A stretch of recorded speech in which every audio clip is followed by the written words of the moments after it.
श्री कृष्ण मित्रों, मैं प्रियंका हरिचरणों में वंदन करते हुए आप सभी का स्वागत करती हूँ जीवन और आध्यात्म में। कैसे हैं आप सब मित्रों?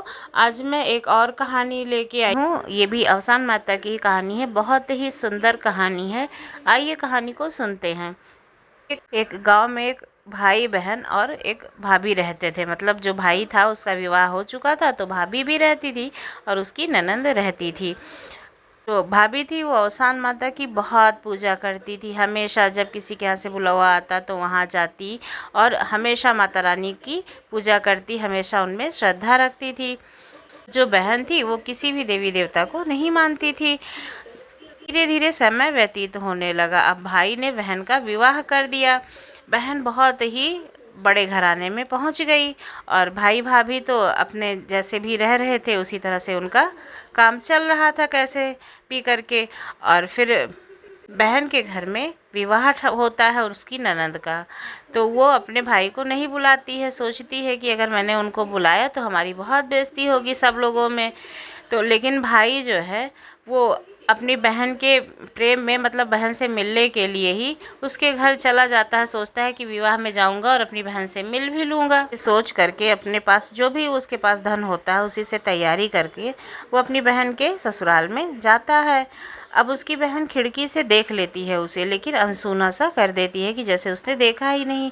लेकिन दौड़ी दौड़ी उसकी ननद आती है और कहती है कि आपके भैया जो हैं वो दरवाजे पे आए हैं।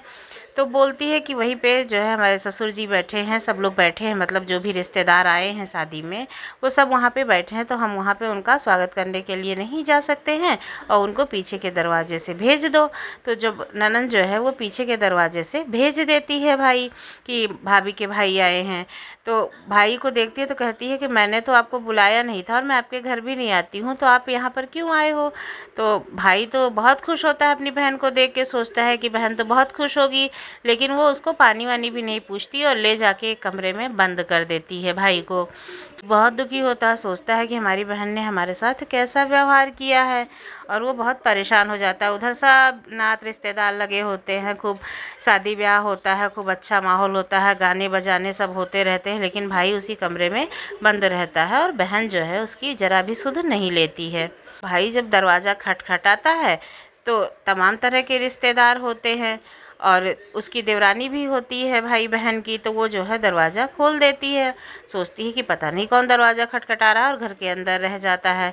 तो वो उसको पहचान लेती है, लेकिन भाई जो है उसके हाथ जोड़ता है और कहता है कि मेरी बहन को ना बुलाओ और हम यहाँ से अभी चले जाएंगे। तो वो पूछती है कि क्यों, लेकिन वो बिना कुछ बताए वहाँ से भाग निकलता है। और रास्ते में आते हुए वो सोचता है कि घर जा कर के, मतलब अपने पत्नी को, बच्चों को मैं क्या जवाब दूंगा। सब बच्चे तो इंतज़ार कर रहे होंगे कि भाई बुआ के घर गए हैं तो वहाँ से खूब खाने पीने का सामान, शादी में गए हैं तो सब सामान लेके आएंगे, तो सब इंतज़ार कर रहे होंगे। अब वो रास्ते में बहुत चिंतित होता है और सोचता है कि मैं अपनी पत्नी को क्या जवाब दूंगा कि दीदी ने हमारे साथ कैसा व्यवहार किया है और वो क्यों नहीं आई हैं। ये सोचते हुए वो एक पेड़ के नीचे बैठ जाता है और बहुत दुखी होता है। तभी वहाँ पर एक बुढ़िया आती है। बुढ़िया पूछती है कि तुम क्यों रो रहे हो? तो वो अपना दुख जो है सारा वो बुढ़िया को बताता है।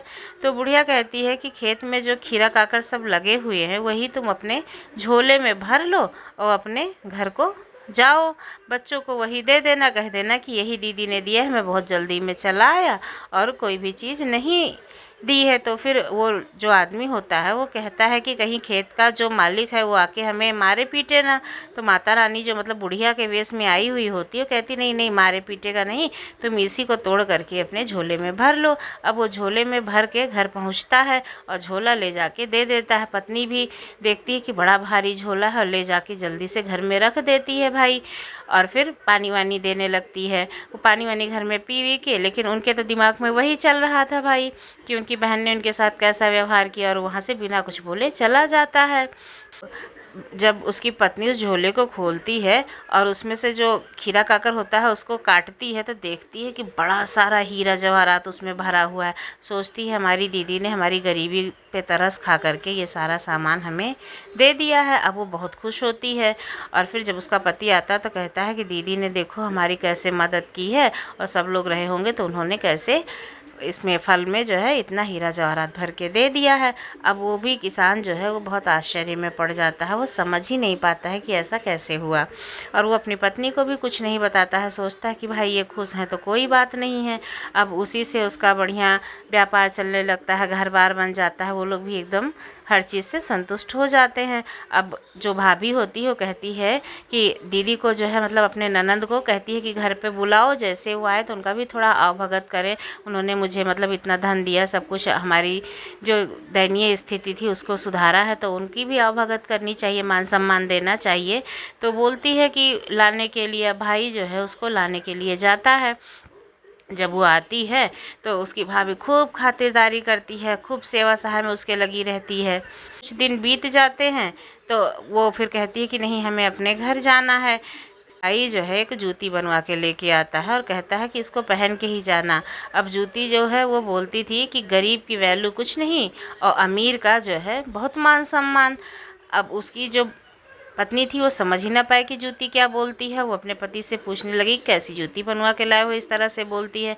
लेकिन बहन जो है वो सारी बात समझ गई, अपने भाई से हाथ जोड़ करके माफ़ी मांगने लगी कि मैंने तुम्हें पीछे के दरवाजे से बुलाया था और जो है तुमको बंद कर दिया था, लिए मुझे माफ़ कर दो। और जब मैंने देखा कि तुम्हारे पास सब कुछ है, तुम अच्छे से गाड़ी वाड़ी से साज सज्जा के साथ गए, तो तुम्हारे साथ चली आई। शायद ये मेरी बहुत बड़ी भूल थी कि मैंने अपने भाई के प्यार को नहीं समझा, जबकि पैसे को ज़्यादा कीमत मत, और आपका बहुत बड़ा अपमान किया है, उसके लिए मुझे माफ़ कर दो।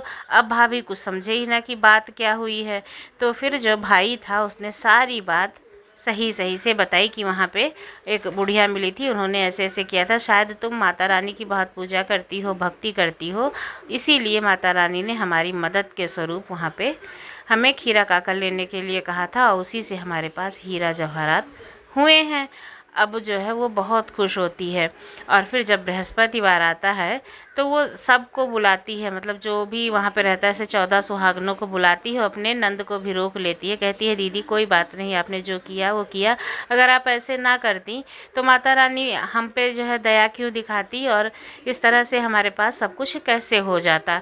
तो आपकी ही शायद इस बुरे व्यवहार की वजह से ही माता रानी को हम पे तरस आया है और उन्होंने हमें ये सब संपन्नता दी है। तो ये कह करके वो अपनी नंद को भी रोक लेती है और 14 सुहागनों को बुलाती है और खूब धूमधाम से खूब अच्छे से अवसान माता की पूजा कराती हैं और सबको खूब अच्छे से खाना पीना खिला के खूब सेवा सहाय करके तब फिर इसके बाद में उनको उनके घर जाने के लिए बोलती है। और फिर ननंद की भी खूब धूमधाम से विदाई करती है, ननंद अपने घर जाती है और वो सारे परिवार भर सुखी सुखी अपने जीवन का निर्वाह करने लगते हैं माता रानी की कृपा से। और हर बृहस्पतिवार को अवसान माता की पूजा वो कराना नहीं भूलती है।